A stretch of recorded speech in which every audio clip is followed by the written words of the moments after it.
Welcome to the Explainer. Today, we're going to learn a new language, and it's an incredibly powerful one. It's literally the language the universe uses to describe how everything changes, from a planet's orbit to how your coffee cools. Okay, let's get right into it. So, what is this language, really? How do we actually write down the rules of change in a way we can use and, understand? Well, that's the big question for today, and the answer is something called a differential equation.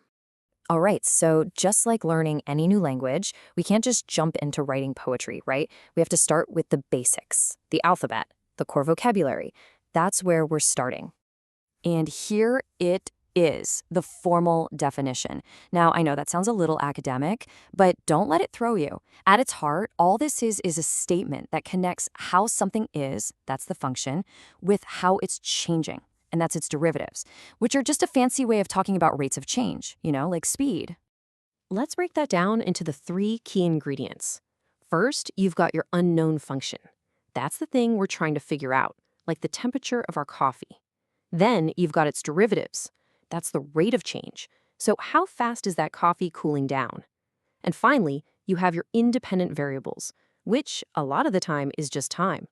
Put those three things together, and you have the building blocks for describing pretty much any change you can think of. So once you have the basic words, you've got to learn the grammar. And in our case, learning the grammar means figuring out how to classify these equations so we know exactly what kind of statement we're dealing with. The first big split is whether an equation is ordinary or partial. An ordinary differential equation, an ODE, is pretty straightforward. Think of it like tracking a car's position. It really only depends on one thing, time. But a partial differential equation, a PD, is way more complex. It's more like watching heat spread across a metal plate. The temperature at any point changes based on multiple things, its position on the plate, and time. Now for this explainer, we're going to keep things simple. We're focusing only on ODEs. Think of it as learning how to describe change from one moment to the very next. So our next grammar rule answers a pretty simple question. Just how complex is the sentence we're looking at? And this brings us to the idea of order. The order is simply the highest derivative you can find in the equation. So if you look at the example here, see that little superscript 3 in that first term? That tells us the highest derivative is the third derivative. So, boom, it's a third-order ODE. It's just a quick way to get a feel for how complicated the relationship is. And finally, we've got to talk about linearity. Think of it like this. A linear equation is predictable. It's a nice, straight-line kind of relationship.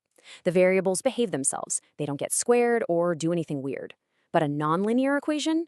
Oh, that's where things get wild. Their behavior can be tangled, complex, and much harder to predict.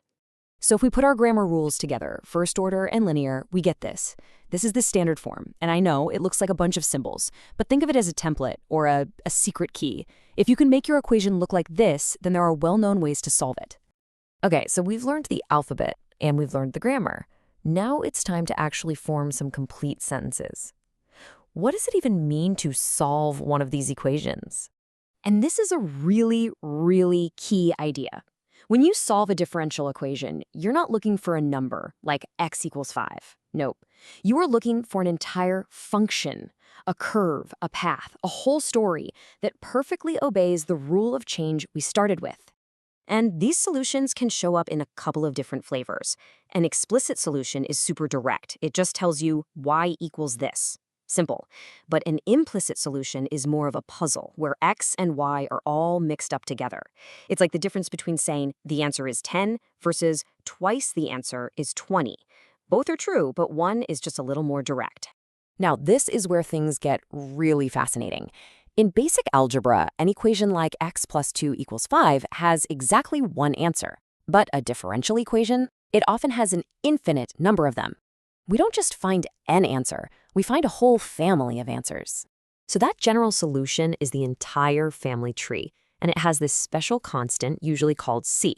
Think of that c as a dial. Every time you turn that dial to a new number, you get a slightly different curve, a different path from that same family. But when you lock that dial into one specific value, what you found is a particular solution. And I absolutely love this analogy because it makes it so clear. The general solution is the master recipe for cake. It gives you the structure, but you can add any flavoring you want. That's your constant, your C. A particular solution is what happens when you decide, okay, I'm making a chocolate cake. You've fixed that constant and you've picked one specific outcome. So if there are infinite possible cakes, infinite possible solutions, how in the world do we find the one we actually need for a real-world problem? Well, we do it by asking a more specific question. And that's where something called an initial value problem, or an IVP, comes in. It's our original equation plus one extra crucial piece of information, a starting point. It's like saying, okay, I know the rules for how this thing moves, but I also know that at time 0, it was right here. That single point is everything. And that's the whole purpose of the initial condition. It's the key. It lets us sift through that infinite family of possible solutions and lock on to the single, particular one that perfectly matches our real-world scenario. This slide lays out the process perfectly. You can see it right here. In step 1, you start with your general solution. That's the whole bakery, all the possible cakes. Then, in step 2, you apply your initial condition. You say, I want the one that starts with chocolate at time 0. This acts like a filter, and in step 3, boom, you get your result, the one and only specific solution that solves your problem. So, there you have it. We've learned the alphabet, the grammar, and how to put together complete sentences in the language of change. We've seen how to go from a huge, general family of ideas to one very specific answer. So the only question left is, now that you know the grammar, what story of change are you going to tell?